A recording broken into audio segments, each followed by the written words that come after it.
Hello everyone, my name is Prashant और आज हम लोग बात करने वाले हैं कंपनी में अगर आपका प्लेसमेंट्स होता है तो बैकग्राउंड वेरिफिकेशन कैसे होता है। और ये सारे मैं आपको रियल टाइम आपको दिखाने वाला हूँ क्योंकि मार्केट में बहुत सारे ऐसे लोग हैं जो फ्रेशर्स को या फिर अगर हम लोग जॉब के लिए जाते हैं तो बेवकूफ़ बनाने के लिए बैठे हुए हैं अपनी दुकान खोल के। तो इससे बेटर कि आपको पहले समझ में आ जाए कि वेरिफिकेशन कैसा होता है। कि बहुत सारे, क्योंकि मैं इस फील्ड में लास्ट 12 साल से हूँ, जो CNC वेबल स्टार्ट हुई थी 2009 से, और ये सारी चीज़ें मैं देख रहा हूँ। सबसे पहले हम लोगों का डेवलपमेंट सेंटर था, फिर ट्रेनिंग सेंटर है उसके बाद अलग अलग सेक्टर में CNC जो है डाइवर्सिफिकेशन है इसका।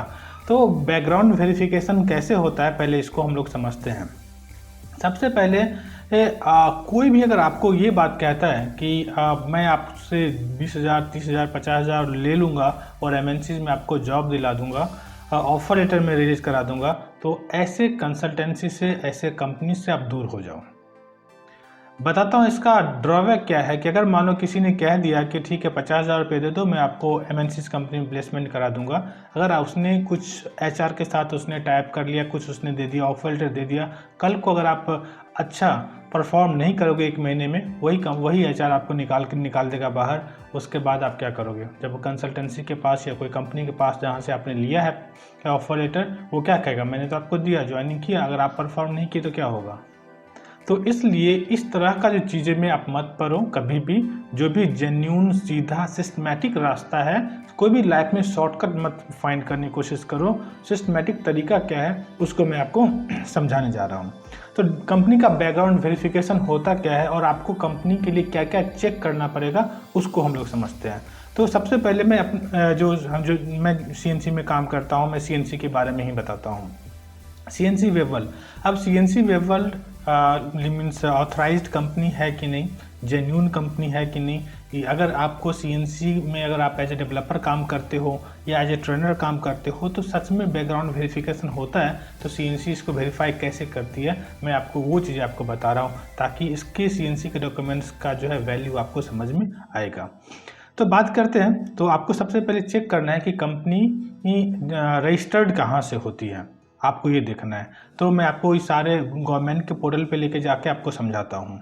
तो चलते हैं गवर्नमेंट के पोर्टल पे, जहाँ पे मिनिस्ट्री ऑफ कॉर्पोरेट अफेयर्स की जो वेबसाइट है, MCA की वेबसाइट, वहाँ पे, और वहाँ पे मैं आपको सर्च करके आपको बताता हूँ।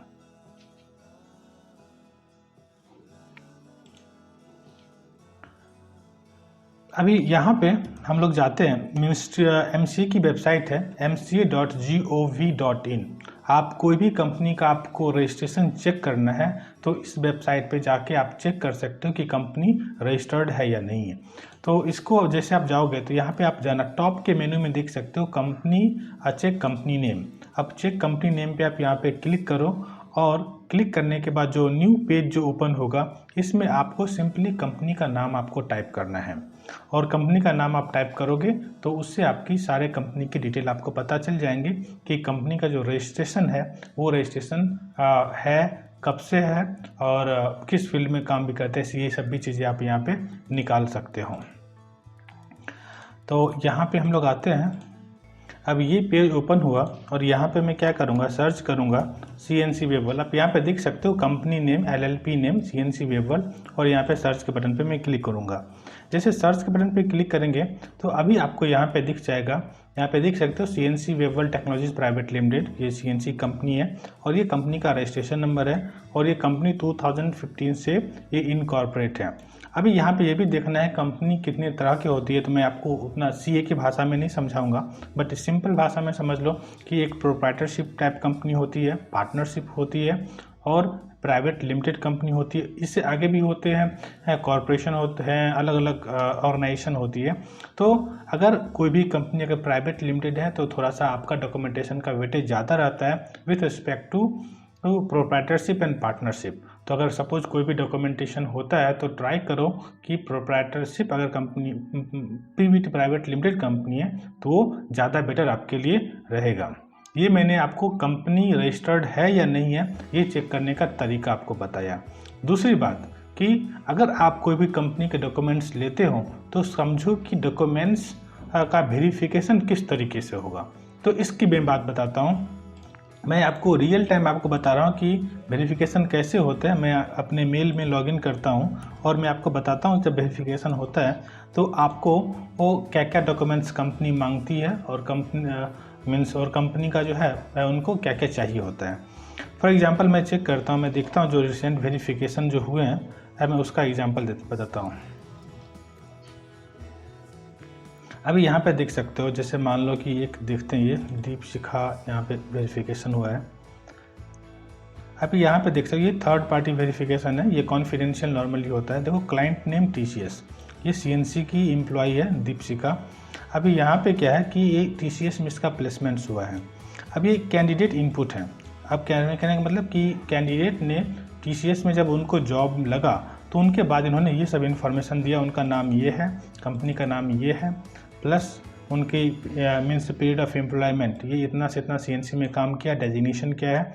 अभी यहाँ पे देख सकते हो एम्प्लॉय कोड उन्होंने बोला प्लीज़ प्रोवाइड, नहीं दिया, ये हमें इनपुट देना है उनको। यहाँ पे इनका सैलरी का उन्होंने नहीं बताया, यहाँ पे सुपरवाइज़र का चीज़ें हमें देना है, प्लीज़ प्रोवाइड लिखा, वहाँ पे हमें इन्फॉर्मेशन देना है। और उनका एटीट्यूड क्या है, एग्जिट फॉर्मेलिटीज़ पूरा क्या है कि नहीं, रीजन ऑफ लिविंग क्या है, फिर से उनको हायर कर सकते हैं कि नहीं, सारे इन्फॉर्मेशन यहाँ पे इनको देना पड़ता है। तो ये सब इन्फॉर्मेशन वो हमसे मांगते हैं और हम लोग इन्फॉर्मेशन क्या देते हैं कि उनका नाम ये सही है, उनका नाम क्या है, कंपनी का नाम क्या है, फिर उनका इन्फॉर्मेशन सही है कि नहीं, एम्प्लॉय आईडी जैसे उन्होंने मांगा, एम्प्लॉय कोड तो यहाँ पे हमने मेंशन किया, सैलरी कितनी CNC से मिल रही थी यहाँ पे मेंशन किया, सुपरवाइज़र और डेजिग्नेशन, तो अगर मान लो मैं सुपरवाइज कर रहा हूँ तो यहाँ पे मैं अपना नाम और PDM जो भी मेरा डेजिग्नेशन है मैं वहाँ पे ये डाल दूँगा, और इसका ड्यूटी रिस्पॉन्सिबिलिटी जो भी चीज़ें हैं इन्फॉर्मेशन, ये इन्फॉर्मेशन लोग यहाँ पे फॉर्मेलिटीज करके फिर हम लोग भेजेंगे। और ये जो वेरीफैक्ट है, ये वेरीफैक्ट थर्ड पार्टी कंपनी है, जो हर कंपनी मतलब जो कोई भी कंपनी खुद से वेरीफाई नहीं करती है, तो थर्ड पार्टी वेरिफिकेशन होती है। तो वेरीफैक्ट ये थर्ड पार्टी वेरिफिकेशन है। तो अभी यहाँ पे अभी ये चीज़ें मैं आपको क्यों बताया, सबसे पहला जो बताया कि कंपनी रजिस्टर्ड है कि नहीं, ये आप जज करो, समझो। दूसरा, कंपनी में अगर आपको जॉब मिल गया और कंपनी अगर मान लो कि दूसरे कंपनी में आप 3 साल बाद, 4 साल बाद या 5 साल बाद भी जाते हो तो वेरिफिकेशन, ऐसा नहीं कि वेरिफिकेशन नहीं होगा, वेरिफिकेशन बाद में भी होगा। क्योंकि जब आप कोई भी कंपनी में जाते हो तो पीछे के जितने पुराने डॉक्यूमेंट्स हैं वो सारे डॉक्यूमेंट्स की वेरिफिकेशन होते हैं। फॉर एग्जांपल कि अगर 2015 के, अभी देखो जैसे यही मैंने आपको बताया, देखो 2017 to 19 है, अभी क्या चला है 21, 2 साल पहले की एम्प्लॉई है, उसका ये वेरिफिकेशन हुआ है। तो अगर इससे पहले भी अगर मान लो कि ये आप देखते हो तो वहाँ पे भी ओल्ड एम्प्लॉय का भी वेरिफिकेशन होता है। तो इसलिए आपको ये भी देखना है कि हम लोग ऐसे कंपनी में, आप जैसे मैं एक और एग्जांपल दिखाता हूँ कि जैसे लोग कहते हैं कि चलो एक बार मेरा वेरिफिकेशन हो गया तो फिर मुझे दोबारा कुछ देखने की ज़रूरत ही नहीं है। तो ऐसा नहीं है कि ऐसी भी कंपनी जो है, अगर आज उसने दिया आपको डॉक्यूमेंट्स और हो सकता है कि उसके बाद 1 साल बाद कंपनी बंद हो जाए, तो बाद में अगर वेरिफिकेशन होगा तो वहाँ पे ये पता चलेगा कि कंपनी अवेलेबल नहीं है। तो इस तरह का जो चीज़ें हैं, जैसे आप यहाँ पे देख सकते हो, ये ठीक है कि बैक करके देखते हैं, क्योंकि ये जो कैंडिडेट है ये ऑलरेडी बहुत पुराना कैंडिडेट है।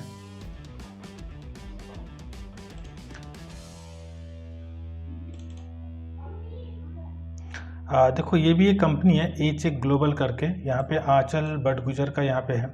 अब ये सारे how long they have work application, ये सारी डिटेल यहाँ पे उन्होंने भेजा है, परफॉर्मेंस। अब इसको इस तरीके से हमें रिप्लाई करना है। अब इसको रिप्लाई करना है तो ये एक बहुत ही ओल्ड है कैंडिडेट जो CNC में ऑलरेडी काम कर चुकी है, तो इसके भी आप इसका भी मैं देखता हूँ कि अगर एक्सपीरियंस आपको दिख जाएगा तो क्लियर हो जाएगा कि ये वेरिफिकेशन, हाँ यहाँ पे आप देख सकते हो। अभी देखो यहाँ पे CNC कंपनीज का यहाँ पे नाम है, अब देख सकते हो ये कब है, 2015 to 17। अब जब ये कंपनी जब चेंज की है तो यहाँ पे देखो डेट क्या है कि 2020 में 15/10/2020 को मेल आया है, ठीक है।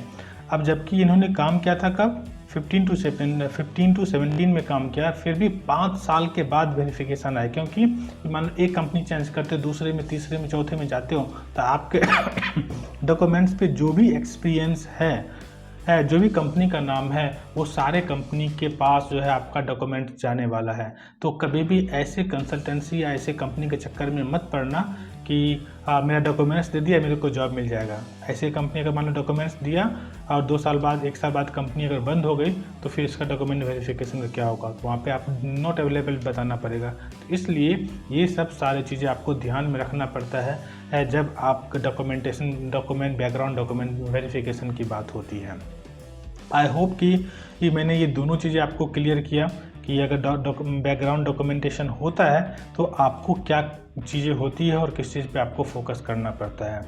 तो मैं रिक्वेस्ट करूंगा आप लोगों से कि जब कभी भी कोई भी कंसल्टेंसी कंपनी इस तरह की चीज़ें आपको बताती है कि सब हो जाता है, सब पेपर का खेल है, तो ये सब के चक्कर में नहीं पड़ना। मेरे पास आप अगर पर्सनली आओ तो मैं आपको 100-150 वेरिफिकेशन का लिस्ट आपको बताता हूँ कि कंपनी 8 साल 10 साल 15 साल में आपने काम किया है, पीछे जाके वेरीफाई करती है।